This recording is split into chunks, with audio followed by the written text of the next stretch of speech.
Good morning, students. আজি আমি কিহৰ ওপৰত ডিসকাস কৰিম হেতু হৈছে যে টোটালি ৰিফ্লেক্টিং প্ৰিজম। সো এতিয়া এই টপিকটো স্টাৰ্ট কৰিবলৈ যোৱাৰ আগতে মই তোমালোকক লাষ্ট ক্লাছত যেটো পঢ়াইছিলো, লাষ্ট ক্লাছত কি পঢ়াইছিলো মই টোটাল ইন্টাৰনেল ৰিফ্লেকশন পঢ়াইছিলো না। টোটাল ইন্টাৰনেল ৰিফ্লেকশনৰ নেসেসাৰী কন্ডিশনস কেইটা তোমালোকৰ মনত আছে যেহেতু কি আছিল নেসেসাৰী কন্ডিশনস কেইটা যে লাইট সদায় কৰপৰা কলে যাব লাগিব ডেন্সাৰ টু ৰেয়াৰ মিডিয়ামলৈ যাব লাগিব আৰু সেকেন্ড কন্ডিশনটো আছিল যে angle of incidence is always greater than the angle of কি হ'ব লাগিব সৰি ক্ৰিটিকেল এংগলতকৈ এংগল অফ ইনসিডেন্সটো কি হ'ব লাগিব ডাঙৰ হ'ব লাগিব আৰু সেইকেইটা নেসেসাৰী কন্ডিশনৰ ওপৰত বেছ কৰি আমি টোটাল ইন্টাৰনেল ৰিফ্লেকশন ফেনোমেননটো দেখিবলৈ পাওঁ। এতিয়া আজি আমি ডিসকাস কৰিম totally reflecting prism. Actually, it is a application hoy total internal reflectioner. So, totally reflecting prism means we say a right angle isosceles prism. Right angle isosceles prism means 45 degree, 90 degree, 45 degree prism is called totally reflecting prism. So, any prism or khetot ki hoy swa je whenever a ray falls on any faces of that prism, then the angle of incidence is always greater than the critical angle because angle of incidence is inside the face of the prism is 45 degree. যেতিয়া normally এই প্রিজমটো যিকোনো এটা ফেসত light আহি পৰিবহি তেতিয়া তাৰ angle of ইনসিডেন্সটো always কিমান হয় 45 degree হয় আৰু যেতিয়া 45 ডিগ্ৰী হৈ যায় তেতিয়া গ্লাছৰ ক্ৰিটিকেল এংগল কিমান আছিল 48.74 আছিল। সো অলৱেজ সৰি গ্লাছৰ ক্ৰিটিকেল এংগল আছিল আমাৰ কিমান 41.14 asile. So 41.14 ke ki hoye angle of incidence is greater hoy 45 degree. So this one is a necessary condition of total internal reflection. That's why in that prism always light ray is totally reflected. Enekor prism of light keneke hoye jay totally reflect hoy ki karone kolo kan 45 degree 90 degree 45 degree prism of jikono face ot jetia light normally porehi tetia ki hoy angle of incidence is always 45 degree hoy boli koisu aru 45 degree hole ki hoy jay jeto prism to glass re bonwa hoy glassor refractive index 1.5 aru glassor jete refractive index to 1.5 hoy the critical angle to 41.14. So tetale critical angle ot ke angle of incidence to kiman hoy gol greater hoy gol to tetale to condition ot poribo to ekare et ki hoy totally reflect hoy. So ei case ot ki kora hoy ami ketaman point eta draw korim ate number 1 to hoise to deviate a ray through 90 degree. Number 1 to ki hoise to deviate a ray through 90 degree. প্রথম প্রিজমটো হৈছে তো deviate a ray through কি হৈছে 90 degree. ইয়াত কি হয় সোৱা এতিয়া আমি এটা ইয়াত প্ৰিজম ড্ৰ কৰিছো এটো হৈ গল প্ৰিজম আৰু এটা আমি নাম দিলো P Q R. Okay, suppose this one is the object,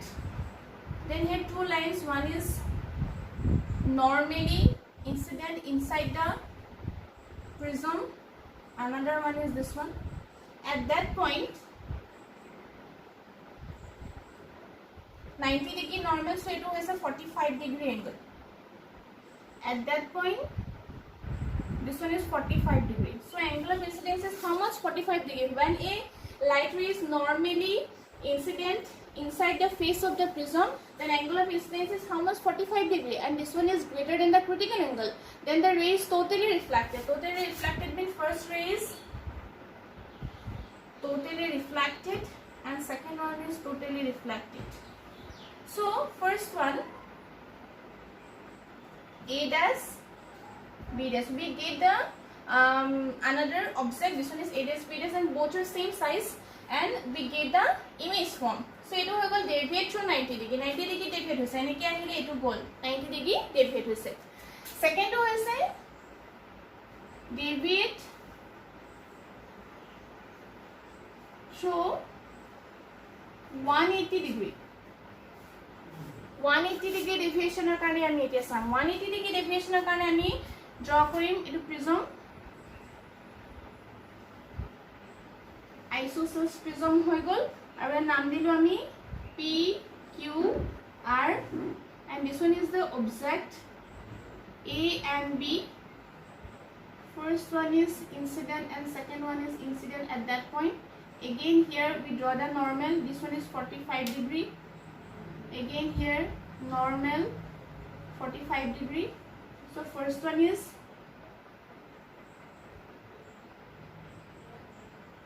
ইয়াত ইনসিডেন্ট হ'ব আৰু এটো ইয়ালে ইনসিডেন্ট হ'ব আকৌ ইয়াৰ পৰা কি হ'ব ই 90 ডিগ্ৰী ডেভিয়েট হ'ল দুইটা তাৰ পিছতে এডাল আকৌ কোনফালে গুছি আহিব এফালে গুছি আহিলে আৰু এডাল কোনফালে গুছি আহিলে এফালে গুছি আহিলে সো 90 ডিগ্ৰী আৰু এফালে 90 ডিগ্ৰী টোটাল কিমান হৈ গ'ল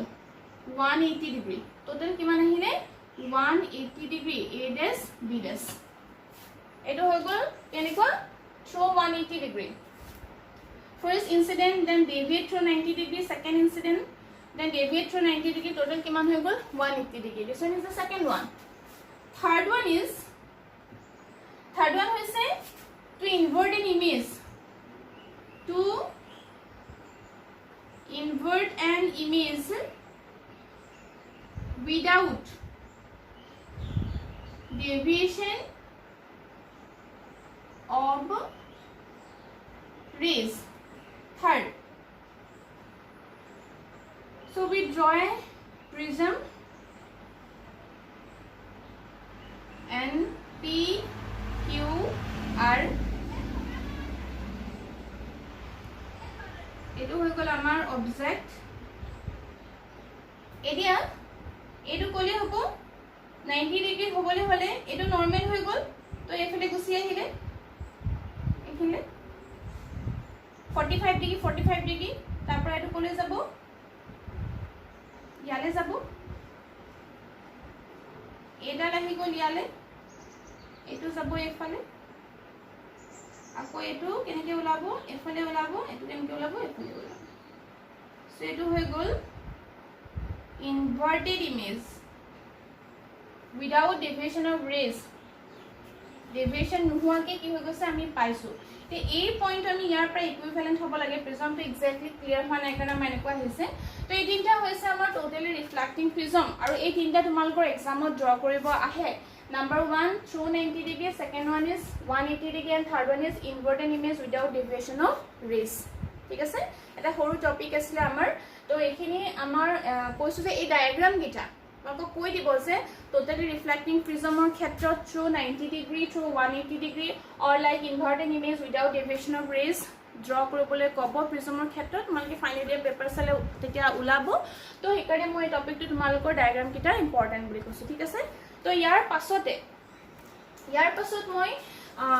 তোমালোকৰ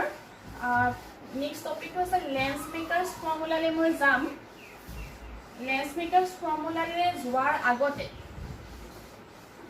মই স্পেৰিকেল সাৰফেসৰ যিকিটা ফৰ্মুলা আছিল মই অকমান লিখি দিছো লাষ্ট ক্লাছত যেহেতু তোমালোকে কি ডিৰাইভ কৰিছিলা when object is placed at rarer medium and image is formed at denser medium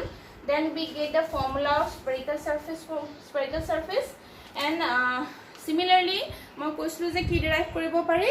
যে যদি হ অবজেক্টটো ডেন্সাৰ ৰাখো তেনকে ৰেয়াৰটো আমি কি কৰিব পাৰো ৰেয়াৰত ইমেজ ফৰ্ম হলে আমি ডেৰাইভেশন সিমিলাৰ একে মেথডে ইউজ কৰি প্লে আমি কৰো বাট ফৰ্মুলাটো অলপ চেঞ্জ হয় তো মই সেই ডেৰাইভেশনটো তোমালোকক এই ক্লাছত মই আৰু কৰিব কৈছিলো তো এটো মই নোটছটো মই পঠিয়াই দিম যেটো এটা ডেৰাইভেশন তোমালোকে পালা সো স্টেপখিনি সেম হয় কাৰণে একো প্ৰবলেম নহব তো মই ডেন্সাৰটো ৰেয়াৰ হলে কি হয় মই নোটটো পঠিয়াই দিম আৰু বুজিব সহজ হ'ব একাৰণে মই ইয়াত এক্সপ্লেইন নকৰো কিন্তু লেন্স মেকাৰ্স ফৰ্মুলাটো যেটো আছে হেতু ডিৰাইভ কৰিবলৈ যাওঁতে আমি ফৰ্মুলা গিটা অলপ ইয়াত কি কৰিব লাগিব নোট ডাউন কৰি ল'ব লাগিব সো প্ৰথমটো আছিল from denser medium to rarer medium যেতিয়া হয় ফৰ্মুলাটো কি আছিল তেতিয়া ফৰ্মুলাটো আছিল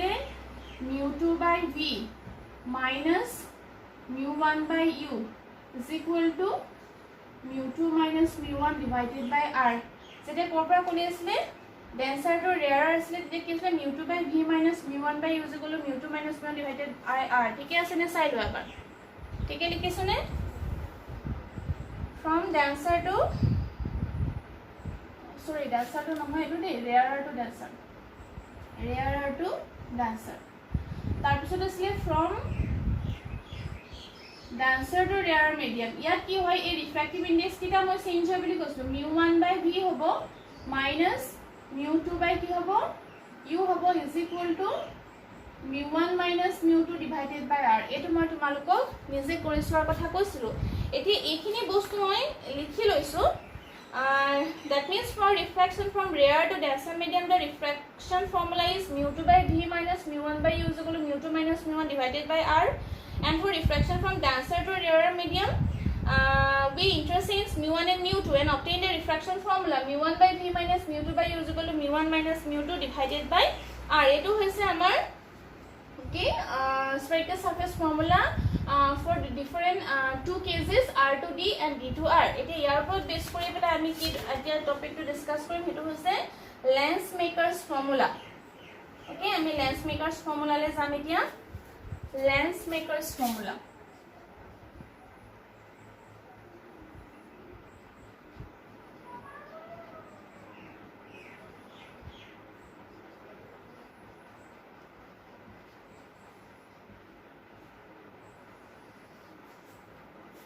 lens makers formula অলপ লিখিলো আছে মই কৈ দিছো this formula relates the focal length of a lens this formula relates the focal length of a lens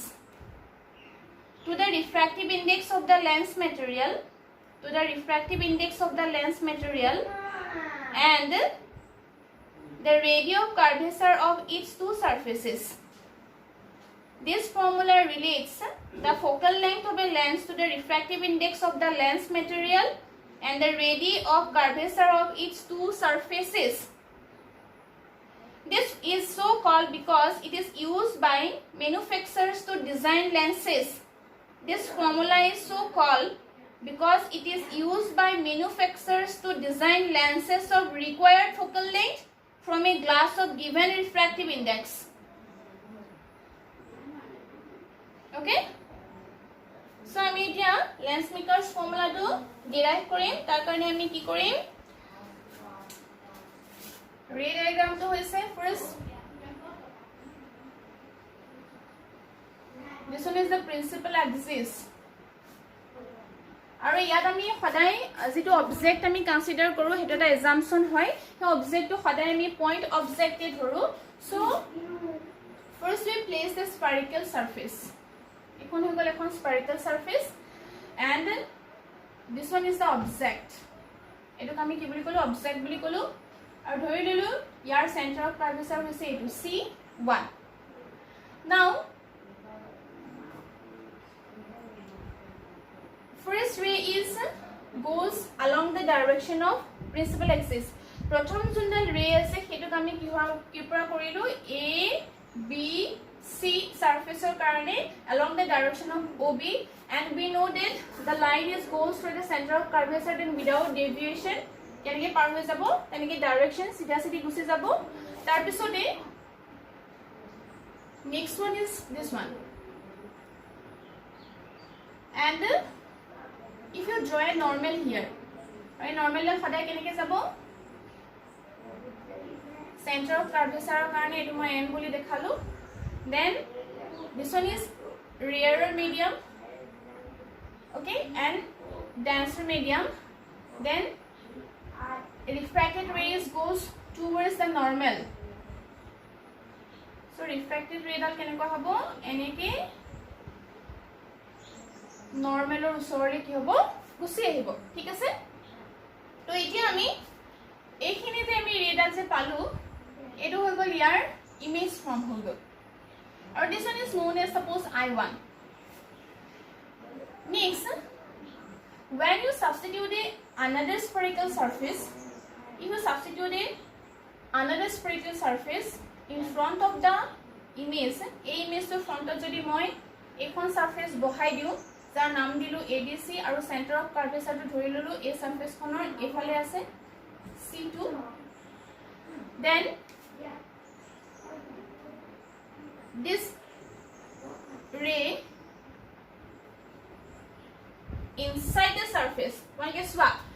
ekon second surface kon absent hoi thakote image is formed at that point I1 etia moi ekon second surface ABC moi a image to front bohai dilu তো তেতিয়া হলে এই I1 টো ADC ৰ কি হৈ গল object হৈ গল আৰু we get the image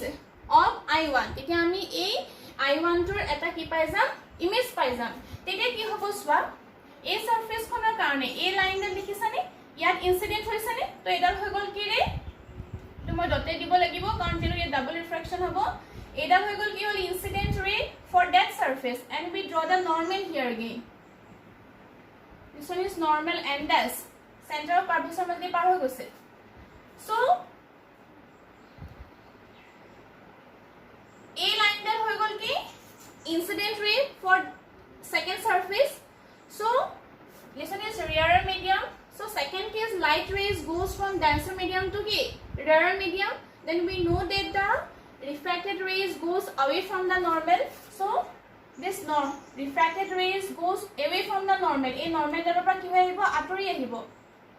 pole kota ahile ekhini le gusi ahile eta so this one is the final image of I this one is the final image I of object O তো এই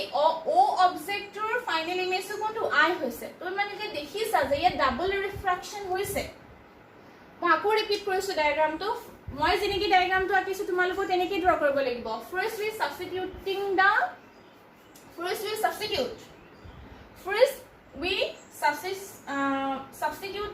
first surface vertical surface ABC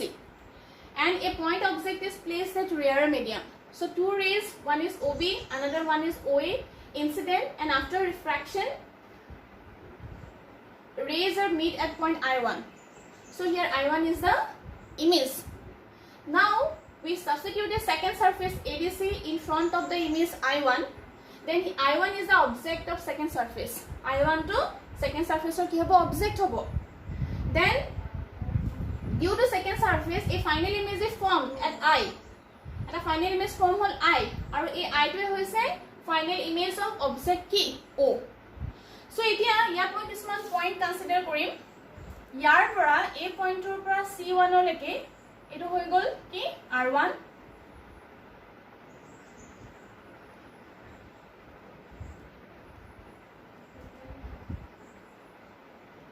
ঠিক আছে R1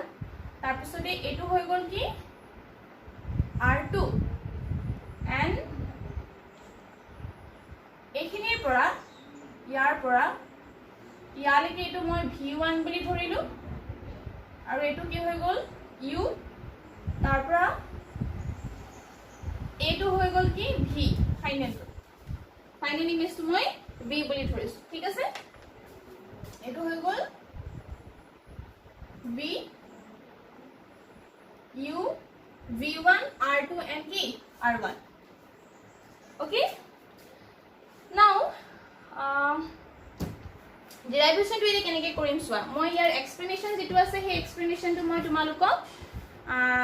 pisot notes di dim etia koi nido koi thikile deri hoy koi thikibo moi likha khini moi tumaluko koi dim etia ami first ki korim mange prothomote a line to likhilwa olop mange spaced hoi jabo para explanation to karone olop hoi jwa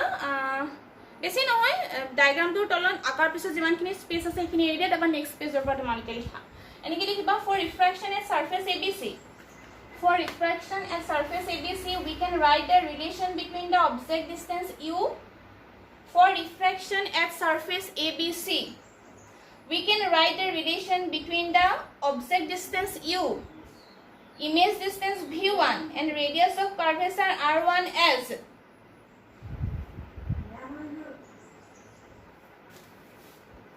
तो first আমি কি লিখিম for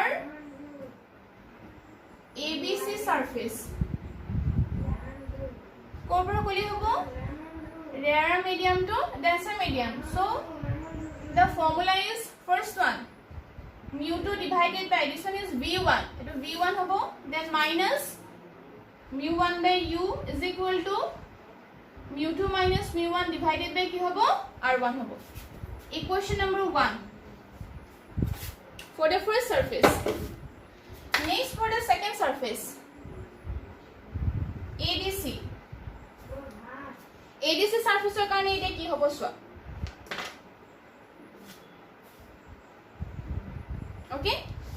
so ADC surface ami ki substitute korim etia এটা formula আছিল ADC সাৰফেসৰ কাৰণে তো ADC সাৰফেসৰ কাৰণে কি আহিব এডিসি সাৰফেসটো আমি কেতিয়া কি কৰিম ইয়াৰ পিছত ইকুৱেশনটো লিখাৰ পিছত আমি লিখিব লাগিব যে সেকেন্ড সাৰফেসখন বহাৰ কাৰণে আমি যে এটা ফাইনাল ইমেজ পাইছো সেই ইমেজটোৰ কথা আমি লিখিব লাগিব তাৰ পিছত আমি সেই ফৰ্মুলাটো সাবস্টিটিউট কৰিম এতিয়া মই ডাইৰেক্ট তোমালোকক লিখিছো যে mu2 by v1 তো আমি কি বুলি লিখিম এতিয়া এটো ডেন্সাৰটো ৰিয়াৰ নহয় জানি লিখি দিছো মই ডেন্সাৰটো কি হ'ব সেকেন্ড সাৰফেসৰ কাৰণে ৰিয়াৰ হয় সো কি হ'ব mu1 divided by এটো কি হ'ব va হ'ব তাৰ পিছত mu2 divided by কি হ'ব v1 is equal to mu1 minus mu2 divided by কি r2 equation number 2 এতিয়া আমি কি কৰিম equation 1 and 2 কিটা কি কৰিম plus কৰিম adding equations 1 and 2 and we get adding equation 1 and 2 we get 1 আৰু 2 যদি তোমালোকে কি কৰা এড কৰা তেতিয়া কি ওলাব চোৱা a value to cancel যাব তেতিয়া ওলাব mu1 by v minus mu2 by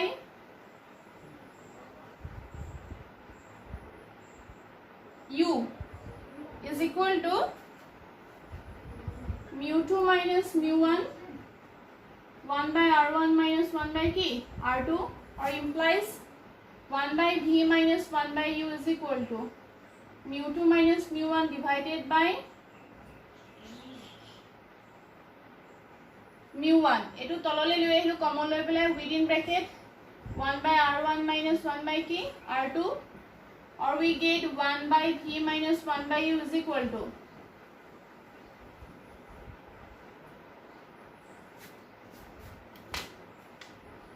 mu2 by mu1 minus 1 বুজি পাইছা তো mu1 by আমি সেপাৰেট কৰি দিলো লগত থাকিলে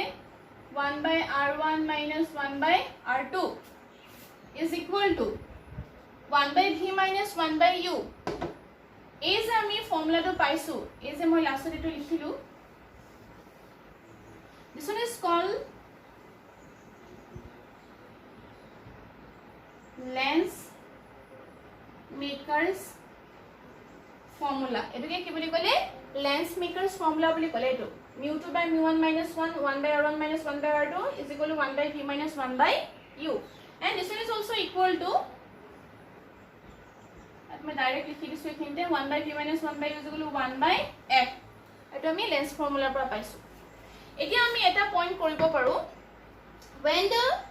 lens is placed is in air medium suppose the lens is placed in air medium then we know that first refractive index mu1 is equal to 1 and suppose mu2 is equal to mu just dhori loiso je the lens is placed in air medium when lens